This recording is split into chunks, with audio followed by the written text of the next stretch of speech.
ये टॉपिक पढ़ते हैं, वैद्युत शक्ति या सामर्थ्य क्या होती है।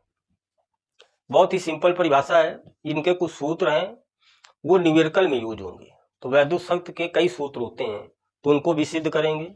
सबसे पहले तो हम इसकी परिभाषा पढ़ते हैं कि वैद्युत शक्ति क्या है, देखते हैं। डिफिनीशन क्या है इसकी, किसी वैद्युत परिपथ में, किसी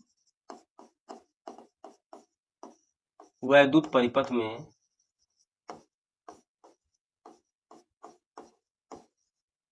किसी वैद्युत परिपथ में कार्य करने की दर को, कार्य करने की दर को शक्ति या सामर्थ्य कहते हैं। क्या कहते हैं? शक्ति या सामर्थ्य, शक्ति या सामर्थ्य कहते हैं। कोई भी वैद्युत परिपथ है, किसी वैद्युत परिपथ में कार्य करने की दर को शक्ति या सामर्थ्य कहते हैं। इसका फार्मूला क्या होगा, इसका जो सूत्र होगा P बराबर पावर, P बराबर W/T, ये सूत्र आ गया। इसकी यूनिट क्या होगी, मात्रा क्या हो जाएगा इसका, कार्य है तो जूल, समय है तो सेकेंड, या इसी को क्या बोलते हैं, वाट। क्या बोलते हैं, वाट, कैपिटल W। तो शक्ति या सामर्थ्य का फार्मूला क्या होता है, P बराबर W/T, मात्रक जूल प्रति सेकेंड या वाट। किसी वैद्युत परिपथ में कार्य करने की दर को शक्ति या सामर्थ्य कहते हैं। अब देखो इनके कुछ और भी सूत्र हैं।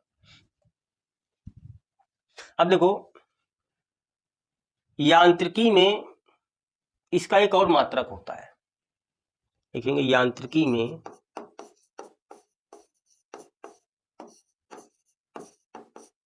सामर्थ्य का मात्रक, सामर्थ्य का मात्रक क्या होता है, अश्व शक्ति होता है, अश्व शक्ति, हॉर्स पावर।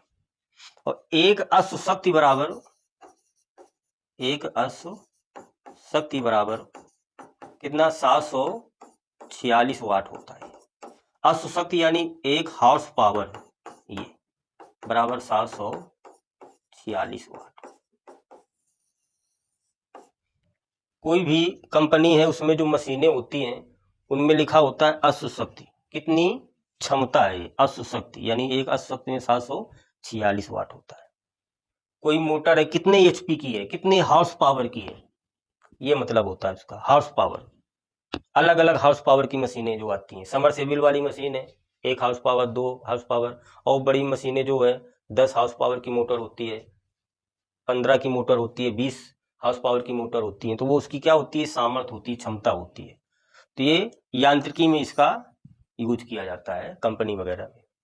ये तो ये वाट छोटा मात्रक, इससे बड़े भी मात्रक जैसे मेगावाट, मेगावाट। तो 1 मेगावाट में कितने वाट होंगे, 10 की घात 6 वाट होंगे मेगावाट। किलोवाट, जैसे 1 किलोवाट, तो 1 किलोवाट बराबर कितना वाट हो गया, 1000 वाट हो गया,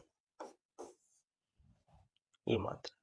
अब देखते हैं जो शक्ति का एक और फार्मूला, देखो और भी सूत्र हम इससे निकाल सकते हैं। कैसे, P बराबर क्या दे रखा है, W/T।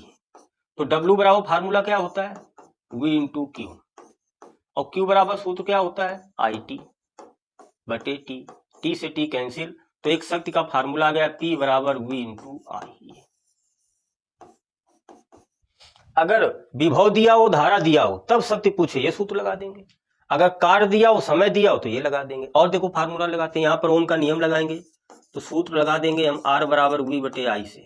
ये तो इससे हम क्या करेंगे, V का मान निकालेंगे तो क्या आ जाएगा, I/R, और I का मान अगर निकालेंगे तो क्या आ जाएगा, V/R। बारी बारी से इसमें मान रखते हैं। तो P बराबर पहले V का मान आया, तो V की जगह हम क्या लिख देंगे, I/R, ये लिख दिया, और इंटू बाहर क्या है, I। तो एक शक्ति का फार्मूला ये तैयार हो गया, P बराबर I²R। अगर आपको धारा दी हो, प्रतिरोध दिया हो, शक्ति पूछे, ये सूत्र लगा देंगे, सब न्यूमेरिकल में यूज आएंगे। अब हम क्या करेंगे, इसी सूत्र में हम I का मान निकाल कर यहाँ रख देते हैं। देखो तो P बराबर V इंटू I का मान V/R, यहाँ रखो V/R, तो P बराबर क्या आ गया, V²/R। एक ये सूत्र आ गया। मात्रा क्या होगा, वाट। अगर विभव दिया, प्रतिरोध दिया, शक्ति या सामर्थ्य पूछे, ये सूत्र लगा देंगे। धारा दी हो, प्रतिरोध दिया हो, शक्ति या सामर्थ्य पूछे, ये सूत्र लगा देंगे। और विभव आई दिया हो तो ये लगा देंगे। तो ये है शक्ति या सामर्थ्य के सूत्र।